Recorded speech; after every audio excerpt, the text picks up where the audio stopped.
Assalamualaikum warahmatullahi wabarakatuh. Teman-teman semua apa kabar? Semoga semua dalam keadaan sehat, semangat, dan penuh harapan.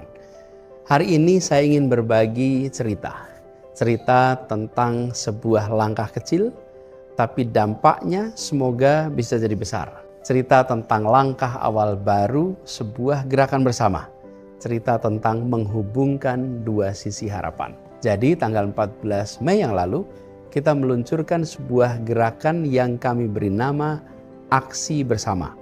Ini bukan perusahaan komersial, ini bukan institusi negara, ini bukan partai politik, tapi ini gerakan. Aksi Bersama adalah wadah yang mewadahi orang-orang dari berbagai latar belakang untuk bisa bertemu, untuk bisa beraksi untuk Indonesia. Kenapa namanya Aksi Bersama? Begini, terlalu banyak orang baik di negeri ini yang punya niat, tapi tidak tahu harus memulai dari mana. Dan terlalu banyak pula masalah nyata yang kita hadapi, tapi kita tidak semua bisa langsung ditangani oleh pemerintah. Maka kami hadir sebagai jembatan antara niat baik dengan aksi nyata, antara masalah dengan solusi. Aksi Bersama adalah ajakan untuk tidak tinggal diam, jangan hanya menunggu, tapi mulai bergerak. Jadi apa sebenarnya Aksi Bersama itu? Ini adalah sebuah gerakan sosial gotong royong. Bukan untuk satu orang, bukan untuk satu kelompok, tapi untuk siapa saja yang peduli dan ingin terlibat. Kami ingin memfasilitasi karya nyata, membangun yang dibutuhkan rakyat. Bukan sekedar yang mudah, tapi yang berdampak. Kita bisa mulai dari yang kecil, yang konkret, dan yang sangat dibutuhkan. Dan bisa dilakukan bersama-sama. Bukan proyek-proyek besar yang perlu dana triliunan, tapi proyek-proyek yang langsung terasa manfaatnya. Dan proyek pertama kami adalah membangun jembatan gantung. Beberapa hari yang lalu kami baru saja menyelesaikan sebuah proyek pertama kami, jembatan gantung di Dusun Cikembang, Desa Cihanjuang, Kecamatan Cibaliung, Kabupaten Pandeglang, Provinsi Banten. Kami sebut jembatan gantung ini sebagai titian persatuan. Bertahun-tahun warga di sana harus menyeberangi sungai dengan jembatan yang sudah reot, sudah rapuh, sudah lapuk. Bayangkan anak-anak berangkat sekolah harus menyeberangi sungai dengan jembatan reot dan lantai bolong-bolong. Bayangkan ibu-ibu yang sakit atau lansia yang harus dibawa ke puskesmas, menyeberangi jembatannya pun dengan risiko tambahan.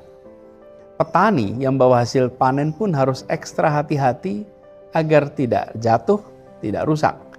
Itu kondisinya. Dan sekarang jembatan barunya sudah berdiri. Aman, layak. Bukan hanya jembatan fisik, tapi jembatan harapan. Banyak yang bertanya, kenapa mulai dari jembatan?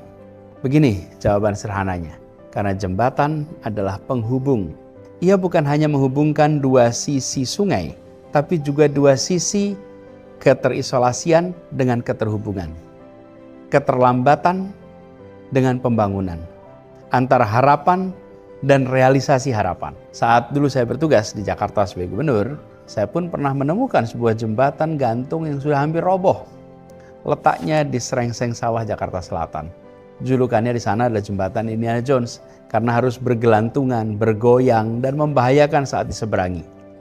Setiap hari, anak-anak sekolah, ibu-ibu membawa barang belanjaan, atau pekerja yang berangkat ataupun pulang harus lewat di jembatan yang bergoyang dan berisiko itu. Saya ingat betul rasa khawatir warga karena satu kesalahan saja ketika berada di jembatan gantung itu bisa berujung kecelakaan yang fatal. Dan pada waktu itu saya juga tersadarkan ternyata membangun jembatan tidak sesederhana yang dibayangkan. Jembatan itu berdiri di atas sungai Kali Ciliwung yang dikelola oleh pemerintah pusat. Satu sisi adalah DKI Jakarta, sisi lain adalah Jawa Barat.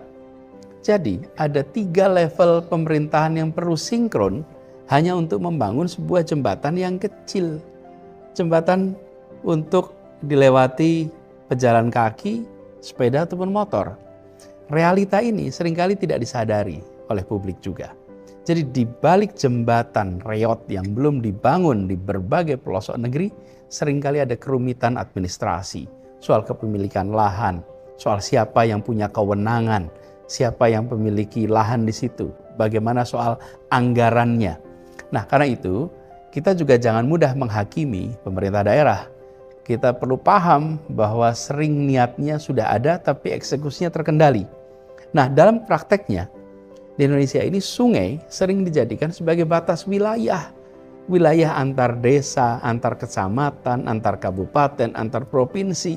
Sehingga kerumitan yang tadi saya sampaikan benar-benar menjadi problem utama. Siapa yang harus nanti mengalokasikan untuk anggarannya, sumber dayanya?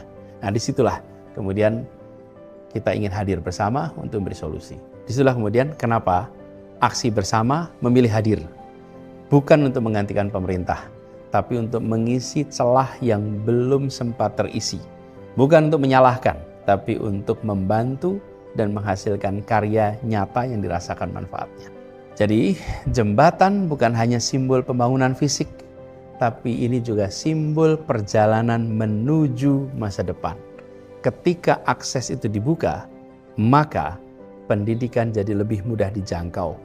Pasar lebih mudah dijangkau, ekonomi menjadi lebih baik. Pelayanan dasar bisa sampai ke pelosok-pelosok desa-desa. Dan kita sadar bahwa Indonesia punya ribuan jembatan yang belum dibangun, yang butuh perbaikan. Bukan hanya di Banten, tapi di seluruh pelosok. Di Kalimantan, di Sumatera, di Sulawesi, di Nusa Tenggara, di Papua, di Jawa, di berbagai tempat.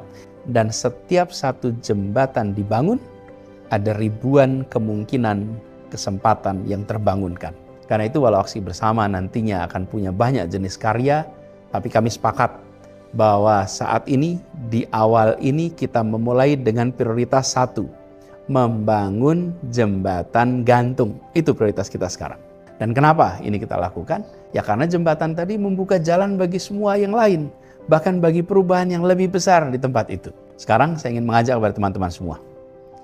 Kalau Anda pernah merasa ingin berbuat sesuatu untuk negeri ini, tapi tidak tahu harus mulai dari mana, mari aksi bersama ini jadi tempat untuk kita semua. Kalau kita punya waktu, tenaga, keahlian, apapun profesi teman-teman, bisa insinyur, arsitek, tukang batu, pegiat sosial, pekerja kemanusiaan, pegiat media sosial, penulis, desainer, ibu rumah tangga, atau siapapun yang peduli, yang punya harapan yang sama. Kami membuka pintu dan kami mengajak untuk mari bersama-sama.